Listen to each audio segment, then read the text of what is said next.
Hey guys, in this video I will show you how you can fix Valorant error code 128 Vanguard not initialized in on Valorant, right?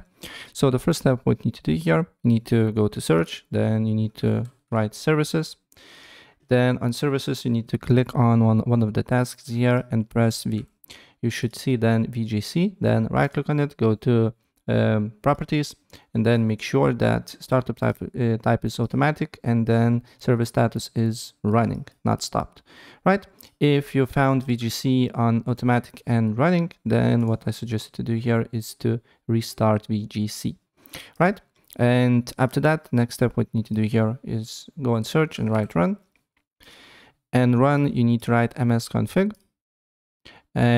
And on this window, you need to go to services, select hide all Microsoft services, and then disable all services and click OK and apply the changes.